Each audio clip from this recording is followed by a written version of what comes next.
Imagine living where power, wealth, and beauty were the ultimate currency. This was the harsh reality for the Ottoman Empire's male concubines. These concubines lived like no others, from their strange daily rituals to their complicated ties with the Sultan. In this video, we'll discover the secrets of these captivating male concubines who lived in the shadows of the Ottoman Empire's power. The contemporary Turkish area has a long history of gay activities dating back to Greek antiquity. Homosexuality was considered a sin and against nature under Byzantine law. Death, castration, jail, or particularly long penances were among the penalties enforced. With the rise of the Ottoman Empire, the court and the army became hotbeds of homosexual conduct. Initially, the Ottomans did not categorize homosexuality and heterosexuality, instead making pederastic distinctions between the lover and the beloved. The lover played the active part, while the adored played the passive position. Pederasty was particularly prevalent in the devshirme system. Several Ottoman sultans are known to have engaged in pederasty, which is now considered as gay. Suleiman the Magnificent had an intimate relationship with Pargal Ibrahim Pasha, and Mehmet II may have had gay encounters as well. Pederastic practices in the court became more popular among the general elite over the 18th and 19th centuries, but this practice remained hidden from the rest of society, confined to private settings such as hammams. Homosexuality remained a private practice until its legalization in 1858. By the late 19th century, homosexuality had begun to wane, partly due to conservative attitudes regarding homosexuality in Europe. Ahmed Javad Pasha observed the declining presence of homosexuality in a text submitted to Sultan Abdul Hamid II of the Ottoman Empire. Woman lovers have increased in number, while boy beloveds have decreased. It's as though the ground had swallowed up the people of Lot.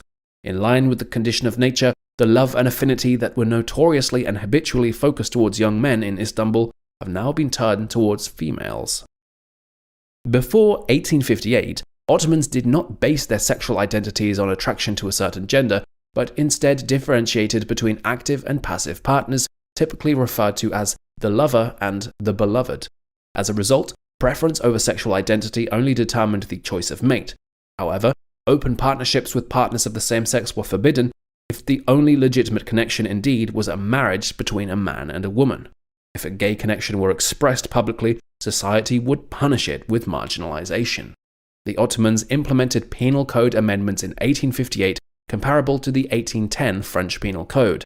According to the Ottoman Penal Code of 1858, Article 202, the person who openly does the abominable conduct contrary to modesty and sense of shame is imprisoned for 3 months to 1 year and fined between 1 and 10 Mejidia gold pieces. This phrase is a translation of French Penal Code Article 330, decriminalizing homosexuality. Such a declaration only partially decriminalizes homosexuality, making private same-sex partnerships lawful while condemning public gay relationships. Most gay encounters are said to have occurred behind closed doors during this period. Individuals were allowed to express their sentiments and emotions in a pleasant, safe space in private hammams and mosques. However, once an individual left that protected place, their activities could not be discussed in society. By the late 19th century, gay intercourse had begun to wane, and the emphasis on desire had shifted to young girls. According to Ahmed Javad Pasha, the number of women who love men has grown while the number of men who love women has declined. It's as though the ground had swallowed the people of Lot.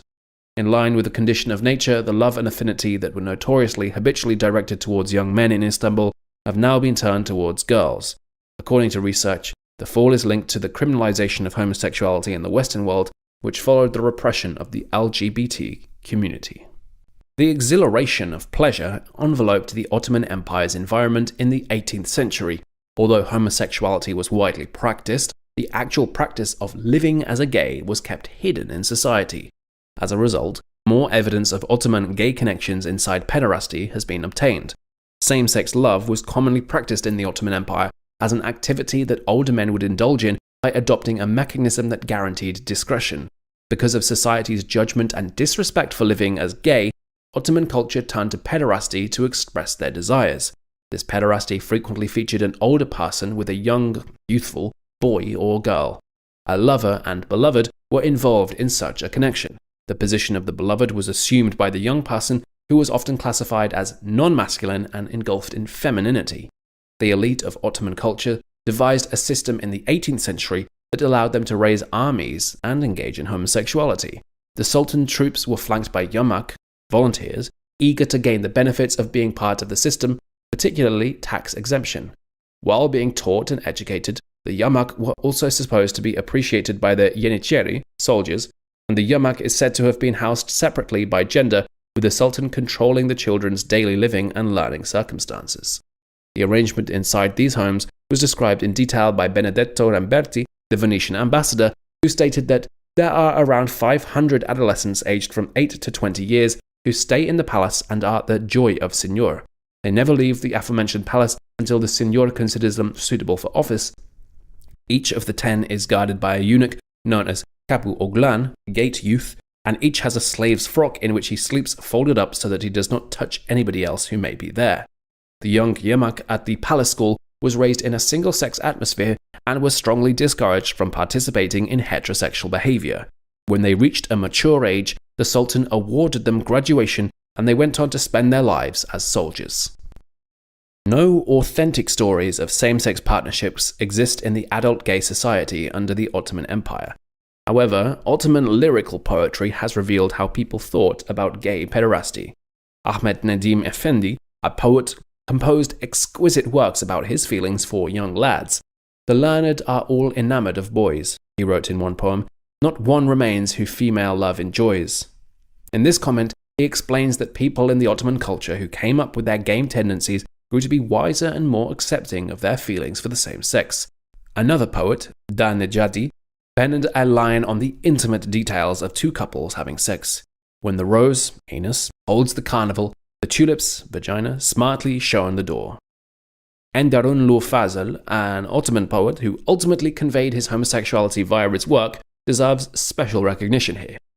In Zenename, one of his Ottoman works, he portrays a love tale between two men at the palace school and their life in the Ottoman Empire. Due to the ambiguity of interpretation, Ottoman poets were more open to writing about same-sex love. Many historians now continue to refute the notion that these Ottoman poets were expressing a gay relationship. Looking at these poets' statements, it's clear that intellectual, spiritual, and sensual interactions were significantly more likely to occur with a guy, according to their view of the topic. Nevizade Atai was an Ottoman poet who lived in the 18th century and composed magnificent manuscripts on moralities, treaties, and same-sex partnerships. In his opus Hamsa, he delves into the critical subjects of the Ottoman Empire.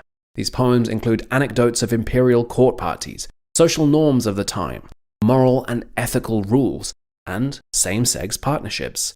The narrative follows two young men across Istanbul in the 4th section of Hamsa. European troops kidnap and enslave the two young male protagonists as they journey by sea to Egypt. The European kidnappers fall in love with their captives while they are seized. The narrative is one of the extant writings in which homosexuality is openly portrayed and embraced. It is a wonderful story as males are depicted in a new light as capable of loving a spouse of the same sex. In the 1980s, whether democratically elected or as a consequence of a coup, the national government resisted the emergence of a visible LGBT community, particularly in a political setting. In the 1980s, some openly homosexual persons did achieve success. Muratan Mungan, a prominent poet and writer, has been frankly homosexual his whole professional life. However, many homosexual and bisexual men who lived during this period have since stated in interviews that they felt pushed to remain in the closet about their sexual identity due to social attitudes and government policies. The daily life of male concubines in the Ottoman Empire was intertwined with the intricate web of court politics and societal expectations. How can we challenge and redefine traditional gender roles and power dynamics in our modern understanding of relationships and intimacy? Let us know your thoughts in the comment section below, and if you liked this video, please like and subscribe to our channel for more exciting content. Thank you for tuning in.